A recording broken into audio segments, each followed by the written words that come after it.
আসসালামু আলাইকুম ওয়ারাহমাতুল্লাহ। বন্ধুরা, আমাদের চ্যানেলে আপনাকে স্বাগতম। যদি এখনও সাবস্ক্রাইব না করে থাকেন তাহলে দয়া করে এখনই চ্যানেলটি সাবস্ক্রাইব করুন, লাইক ও শেয়ার করে পাশে থাকুন। মূল আলোচনা শুরু।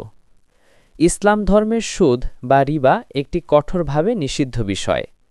আল্লাহ তাআলা সূরা আল বাকারা আয়াত ২৭৫-এ স্পষ্টভাবে বলেছেন, যারা সুদ খায় তারা কিয়ামতের দিনে এমনভাবে উঠবে যেমন শয়তান তাকে স্পর্শ করে উন্মাদ বানিয়ে দেয়।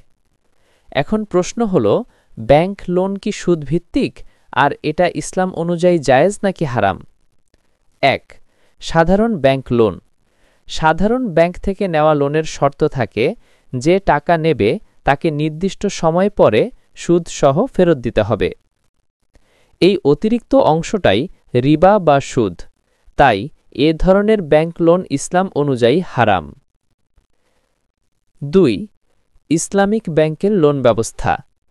এখন আসি ইসলামিক ব্যাংকের কথায়। ইসলামিক ব্যাংক সুদভিত্তিক নয়, বরং লাভ ক্ষতি ভাগাভাগির ভিত্তিতে কাজ করে।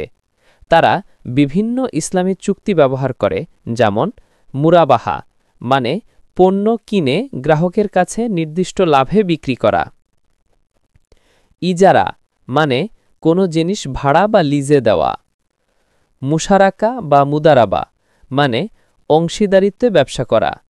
এই পদ্ধতিতে ব্যাংক সরাসরি টাকা দেয় না, বরং ব্যবসায়ের মালিকানায় অংশগ্রহণ করে বা পণ্য বিক্রি করে।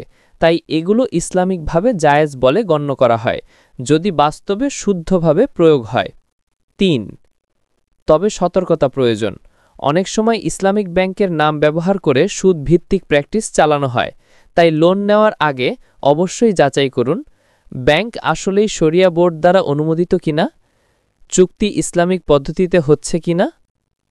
শেষ কথা, ইসলাম আমাদের অর্থনৈতিক ব্যবস্থায় ন্যায়, সহযোগিতা ও পরস্পরের কল্যাণের শিক্ষা দেয়। সুদ থেকে দূরে থাকা শুধু ধর্মীয় দায়িত্বই নয়, বরং সমাজের ন্যায় বিচার রক্ষারও উপায়।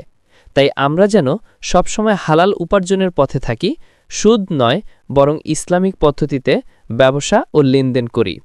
বন্ধুরা, যদি ভিডিওটি ভালো লাগে তাহলে অবশ্যই চ্যানেলটি সাবস্ক্রাইব করুন, লাইক দিন এবং শেয়ার করে অন্যদের জানার সুযোগ দিন। আল্লাহ হাফেজ।